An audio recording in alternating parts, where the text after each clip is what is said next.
उससे भी एक बच्चे ने जन्म ले लिया, बहुत छोटा सा था। तो भगवान महेश्वर ने क्या किया, जब भगवान विष्णु शयन की स्थिति में थे तो अचानक वही बच्चा उस कमल के ऊपर आकर के बैठ गया। तुमने अपने आप को जानने की कोशिश की है, इसलिए लोग तुम्हें ब्रह्मा के नाम से जानेंगे। उन्होंने चारों दिशाओं में मुख किया तो ब्रह्मा उनको चार मुख हुए, उनको ऐसे ब्रह्मा जी के जन्म की बात ऊंचा ऊंचा और टेढ़ा कर फोन नीचे की तरफ।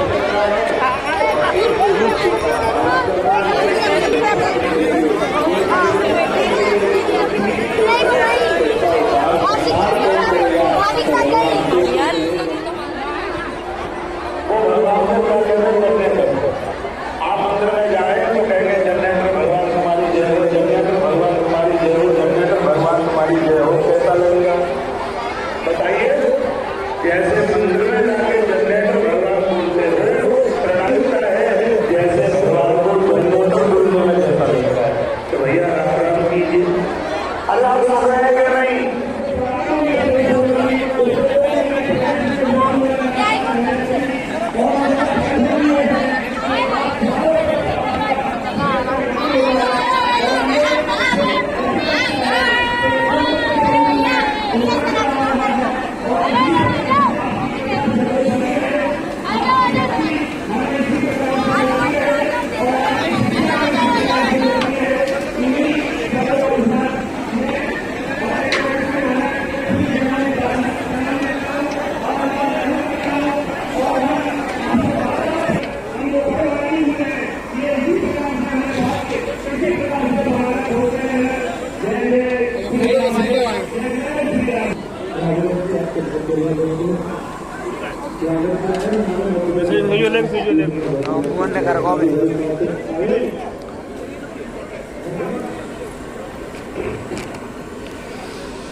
हमारे हृदय से कोई मिटा नहीं पाएगा। आप सब लोगों का आधार समुद्र जो ये भक्ति के रूप में जो आपको मिला है, और यहाँ की जो भक्ति देखने लायक थी, लोगों ने शुरू में अनुमान लगाया। हमारे रामदेव शास्त्री जी ने कहा कि शायद ये पंडाल नहीं भरेगा, लेकिन करतार नगर और उसके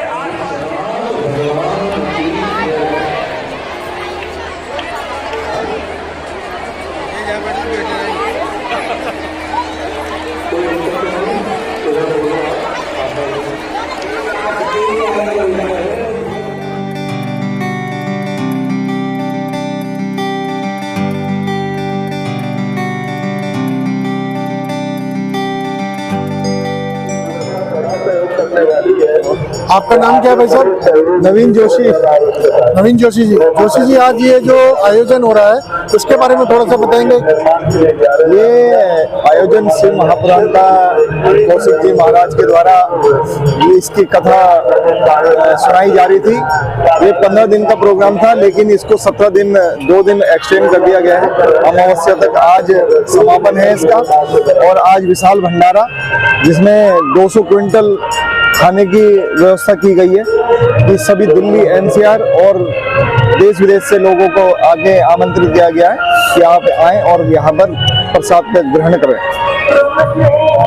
इसके अलावा आज यहाँ कितने लोग आए होंगे भंडारी आपके अंदाजे से? तकरीबन 1 लाख से ऊपर लोग यहाँ पर खा के निकल चुके हैं, ऐसा प्रतीत होता है। और जब हम आए हैं तो उससे ज्यादा ही संख्या रही होगी, क्योंकि काफी पहले से सुबह से चल रहा है ये भंडारा। अच्छा, आप सुबह से यहाँ आए?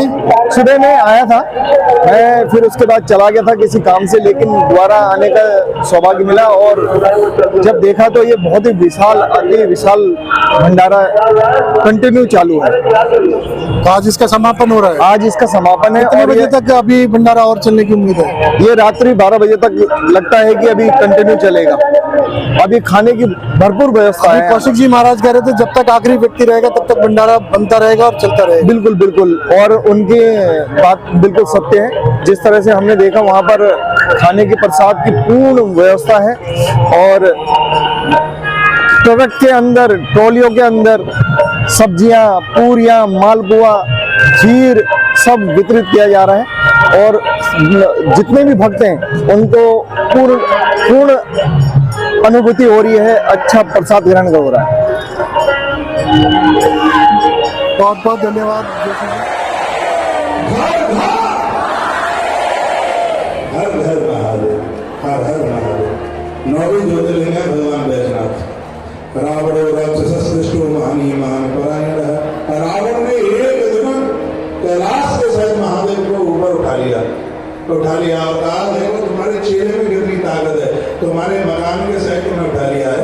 भगवान ने कहा बेटा रोक रोक रोक रोक रोक, हमें नीचे उतार दे। बेटा कभी भी बलवान गिरी गुरुओं के ऊपर नहीं चलाते। भगवान शंकर बोले, कह दिया कभी भी बल का प्रयोग गुरुओं पर नहीं किया जाता बेटा, कभी बल का जो प्रयोग है वो कभी भी माता पिता के ऊपर नहीं किया जाता। यदि तू मुझे गुरु मानता है और बल का प्रयोग मेरे ही ऊपर कर रहा है तो ये ठीक नहीं है। तब कहा कि बाबा ये बताना चाहता हूँ कि मेरे पास कितनी बड़ी ताकत है, कितनी बड़ी शक्ति है। शंकर जी ने कहा एक बार नीचे तो उतार मुझे। और रावण ने कैलाश को जो उखाड़ा था वहीं रख दिया। क्या तू चाहता क्या है? रावण ने कहा कि तुम्हारा दर्शन करने के लिए यहाँ आना पड़ता है और मेरा मन करता है कि आप लंका में ही बैठ जाओ। जब मेरा मन हो तभी किवाड़ का ताला खोल करके आपका दर्शन कर ले। बहुत दूर आना पड़ता है, इसलिए हम तुम्हें लेने के लिए आए हैं। आप हमारे संग चलिए। भगवान भोलेनाथ ने कहा कि भैया कैसे लेके जाएगा, वजन तो बहुत ज्यादा है। तभी तो खाड़ करके ऊपर रख लिया है, बता रहे हैं कि तुम्हें वजन कितना है। तो भगवान ने कहा सुन, एक शर्त पर हम चलेंगे। रास्ते में यदि तुमने हमें कहीं बैठा दिया तो हम वहीं बैठे रह जाएंगे, फिर तेरे संग नहीं जाएंगे। रावण ने कहा थकूंगा तब बैठाऊंगा ना तुम्हें, तो थकने का तो कोई मतलब ही नहीं है। तो शंकर जी उसी समय बताते हैं उसके हाथ के ऊपर विराजित हो गए और ये लेकर के चला हिमालय से लेकर के चला लंका की तरफ। तो रास्ते में भगवान ने अपना इतना वजन बढ़ा लिया, इतना वजन बढ़ाया कि ये बिल्कुल कांपने लगा और इसने तत्काल शंकर जी को वहीं बैठा दिया। फिर भोलेनाथ को उठाने लगा। भोलेनाथ ने कहा ना बेटा जी तुम तो सब हार गए हो, अब नहीं जाएंगे हम तुम्हारे संग। रावण रो पड़ा, परिक्रमा करने लगा और कहने लगा बाबा नहीं जाओगे तो जगत कल्याण के लिए यहाँ आप स्थिर हो जाइए। देखते देखते भगवान शंकर सिद्ध रूप में प्रकट हो गए। रावण ने भगवान का नाम बैजनाथ रखा। रावण ने कहा मेरे कटे हुए मस्तिष्क आपने जोड़े, इसलिए दुनिया के सबसे बड़े तो वैद आप होंगे। जो भी कोई भगवान बैजनाथ का दर्शन करता है उसको कभी भी दवाई लेने की जरूरत नहीं पड़ती, उसे असाध्य बीमारियां नहीं होती। मैं फिर कहूँगा हार्ट अटैक जैसी बीमारी, बाईपास सर्जरी हुई है या जो भी कोई कैंसर का मरीज है, 2 जगह मैं बता रहा हूँ, जा सके तो जाना। एक तो बैजनाथ भगवान है जो देवघर में है झारखंड में, उनका दर्शन कीजिए। और एक भिंड जिले में बदरौला सरकार है डॉक्टर गंगा जी, उनके दरबार में भी कितने लोगों का कैंसर ठीक हुआ, कितने लोगों की बीमारियां खत्म हुई है। ये दोनों दरबार ऐसे अद्भुत हैं, आप बिल्कुल स्वस्थ हो जाएंगे। एक तीसरी जगह और बता रहा हूँ, तीसरी जगह है चीन वाले हनुमान जी महाराज की गदा के नीचे आइए, ये भी दूर कर देंगे। हनुमान जी महाराज की, चीन वाले बजरंगी की जय श्री राधे, जय श्री राधे।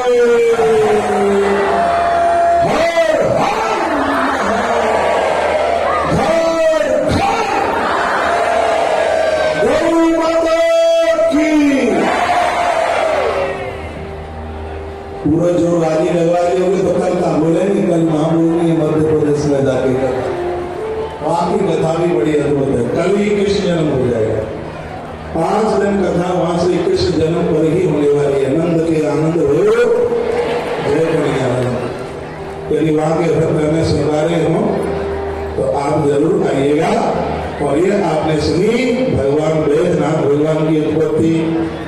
रावण के पुत्र जिसका नाम था मेघनाथ, उसने भगवान बैजनाथ के रूप को बिल्कुल सिद्ध कर लिया था। दर्शना पूजना ज्योतिर्लिंग रूपों में ईश्वरा भक्ति मुक्ति के सर्वेक्षण बैजनाथ 2 जगह माने जाते हैं। एक तो महाराष्ट्र में पल्ली धाम और दूसरे झारखंड में देवघर में। और लोग कहते हैं कौन असली कौन नकली। असली नकली के चक्कर में मत पड़ना, जिसका दर्शन हो जाए वही असली हो जाए। दोनों का दर्शन करो। महाराष्ट्र जाओ तो पल्ली वाले बाबा का दर्शन कर लो, और इधर झारखंड की तरफ जाओ तो देवघर में बैठे हुए इन भगवान का दर्शन कर लो। दोनों असली है, कोई भी नकली नहीं है। तो फिर अभी ऐसा कैसे हो गया कि कौन असली कौन नकली? नाम तो मैं नहीं बताऊंगा। भगवान महादेव का कोई भक्त अद्भुत भक्त, और उसने कहा कि प्रभु आप बहुत दूर बैठे हैं, हमारा क्षेत्र तो आपके यहाँ से बहुत ज्यादा दूर है। यदि मैं आपका पुजारी हूँ तो एक रूप से आप यहाँ बैठिए और एक रूप से आप वहां बैठिए। जहां भी तुम्हारा दर्शन हो वहीं पर तुम्हें बाबा बैजनाथ के रूप में ही आपका दर्शन हो। तो इसलिए दोनों जगह है, पल्ली में भी है और देवघर में भी है। इनका इतिहास बड़ा है, मेरी बड़ी श्रद्धा के प्रति। अब के बाद सावन के महीने में हम 11 दिन बाबा बैजनाथ धाम में हैं। बाबा बैजनाथ के जो पक्के वाला पक्का लास्ट में 11 दिन प्लस 11 दिन हम महाकाल में हैं। महाकाल में नाग पंचमी पड़ेगी और उस समय पर यानी लगभग जो राखी बनती है पूर्णिमा तक उधर होंगे और 11 दिन अंदर होंगे।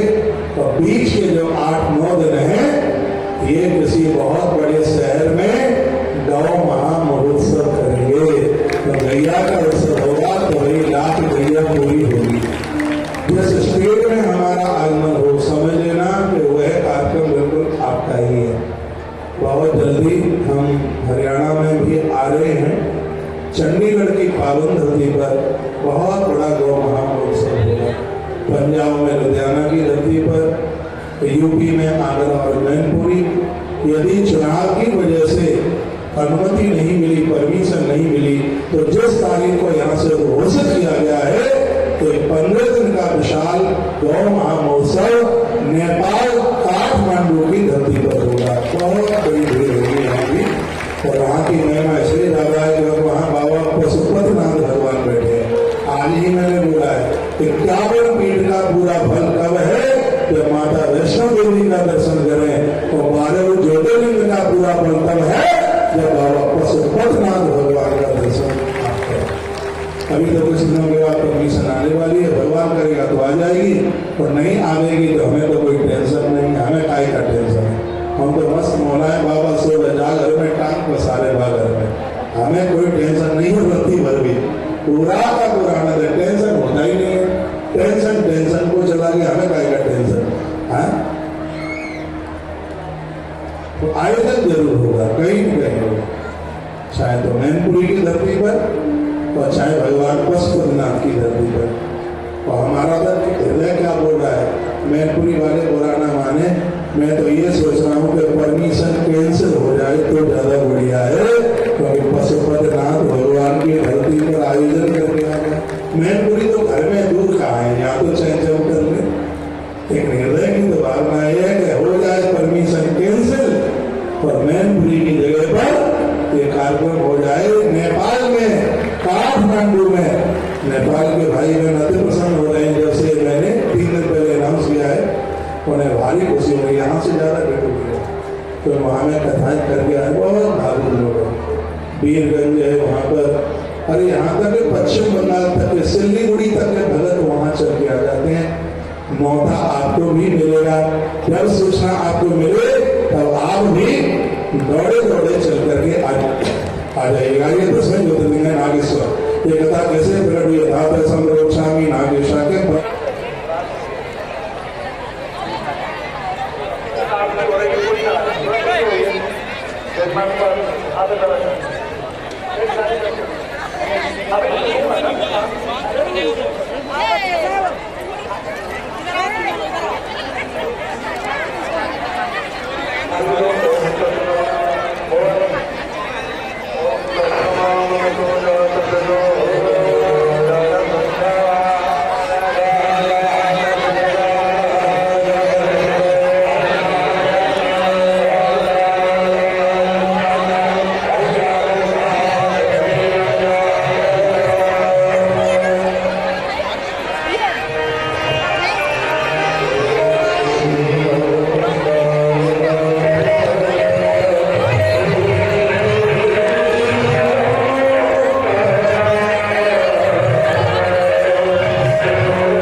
आपको हमारे द्वारा दी गई जानकारी कैसी लगी, कृपया हमें कमेंट्स करके जरूर बताएं तथा वीडियो को लाइक करें, चैनल को सब्सक्राइब करें तथा बेल आइकन का बटन दबाना न भूलें और अपने मित्र जनों को व अपने परिवारजनों को इस वीडियो को अधिक से अधिक शेयर करें ताकि अधिक से अधिक लोग धर्म लाभ उठा सकें। धन्यवाद। Thank you for watching Bharat Darshan with Ashok. हर हर महादेव, जय शिव शंभू, जय भोलेनाथ।